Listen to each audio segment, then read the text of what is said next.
Okay, people. So, a haunting in Venice. Right? It is now dropped on Disney Plus. So, I thought, let me give this a go. Right? It is directed by Kenneth Branagh and Michael Green is on script duties.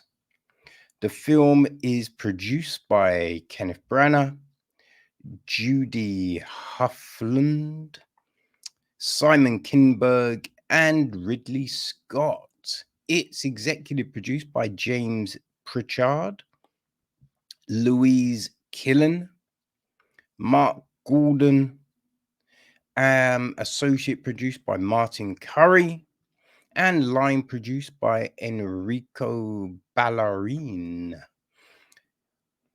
Hildur Gudatoir was on music. Harris Zambala Lucas cinematography. Lucy Donaldson edits the piece, while Lucy Bevan was on casting duties.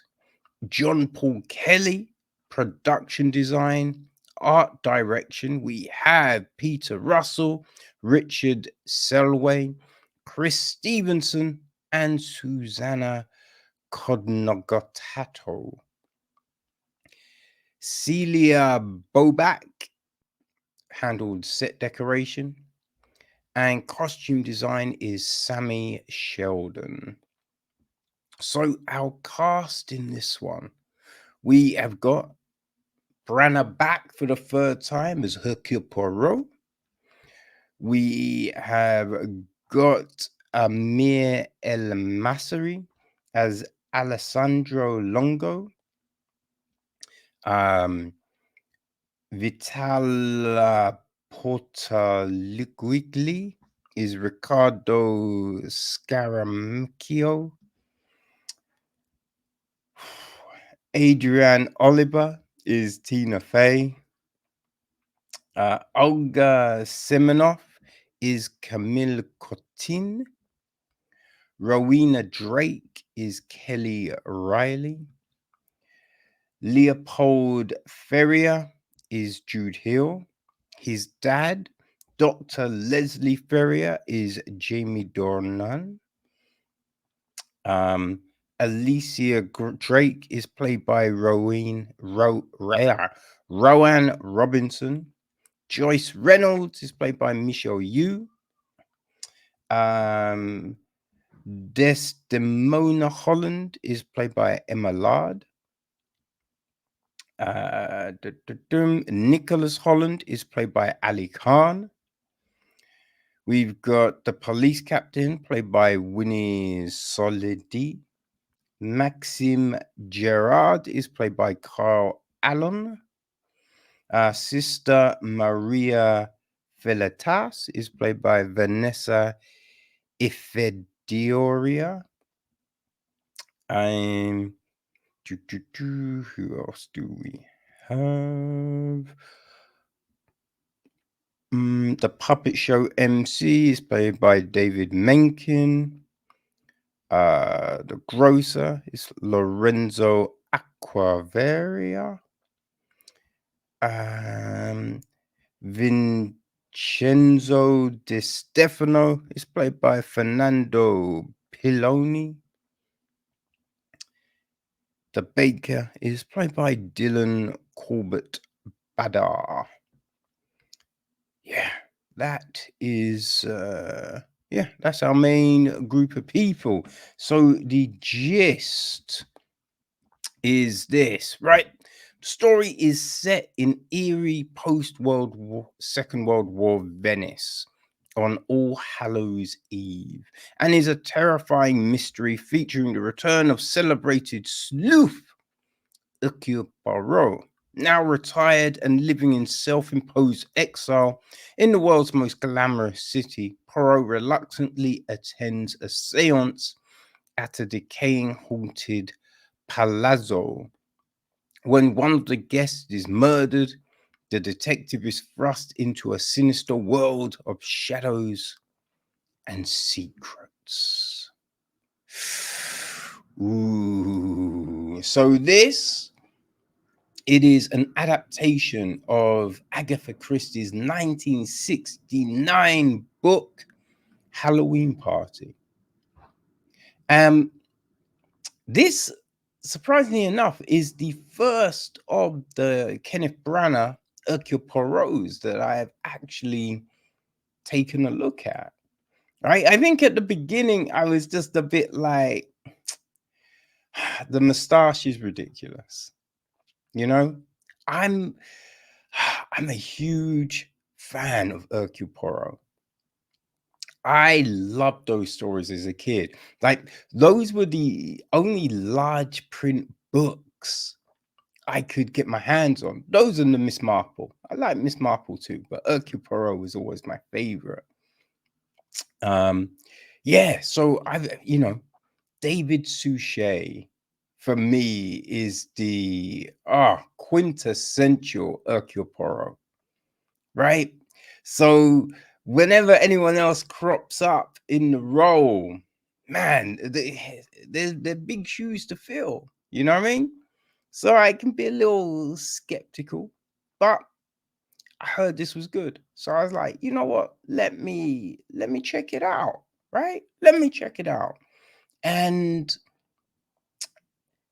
this is, like, I will say, for those that maybe find the Suchet Poirot a little sedate, right? This one, man, like, they definitely crafted it in a way to capture a new generation, you know?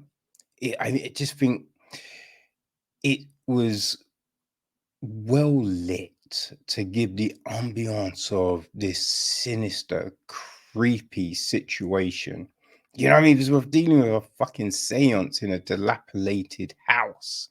So yeah, the lighting was perfectly done.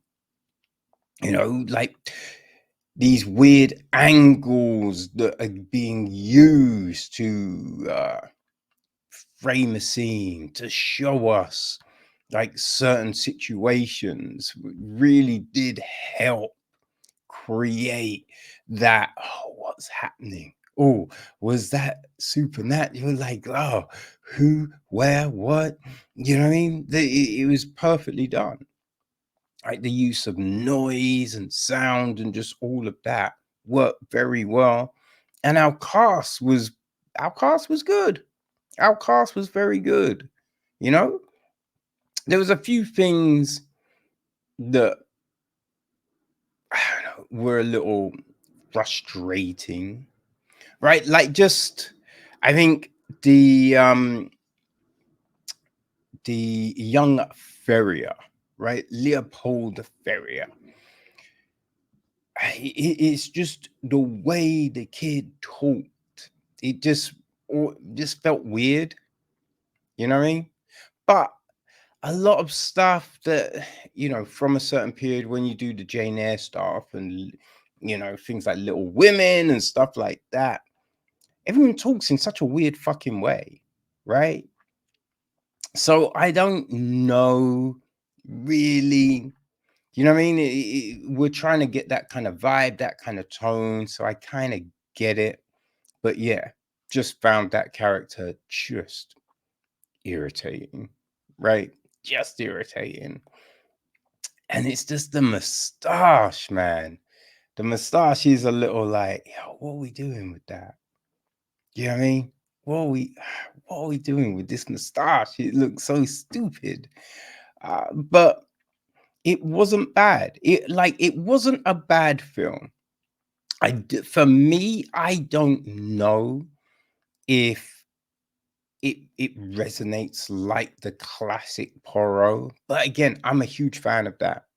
That's what I grew up on. So, I'm coming in with a little bias, I guess. So someone that didn't watch any of that old stuff, this probably works perfectly well. Because as I said, the way they just crafted it, You know, they got the jumps in, the scares, and just all of that. They, you know, they created this this atmosphere, you know, of what this story was perfectly. So I can see it working for a whole heap of peeps, man. You know what I mean? But yeah, there was just for me, there was just something a little missing. You know what I mean? It just didn't. It didn't quite feel like classic Poirot, which you could say is a good thing. It could be a bad thing. It depends on the audience. You know what I mean? Like they did end it in a way where you could lead into a new case, but these are all built on books, and none of the books really follow directly from, you know, so you can go anywhere essentially, you know. So yeah, I think the film did well commercially, so it wouldn't be surprising if there was another Poirot film, you know what I mean? So I wonder what they will adapt next. But yeah, it was, you know, it was well done. It was well, I can't fault the production. Yeah, I mean, all of those elements, really good. And the people got into their roles very well. Like, you didn't really feel that it was, oh, it's just that actor doing a voice. No, everyone seemed to really just immerse themselves in these characters, which is good. I like that. That really does help sell a story. So if you are new to Agatha Christie, or you've been a big fan of all the modern stuff, then I'm sure A Haunting in Venice will work for you very well. Now, if you, like me, grew up on Suchet and all of that stuff, it'd be interesting to see what you think, you know? But it is out now, right? On Disney Plus, Hulu. Now you can get it on other spots like Amazon and, you know, wherever you get VODs, Apple. But yeah, if you've got Disney Plus, then you can watch it for free. You know what I mean? So yeah, there you go. Our Haunting in Venice.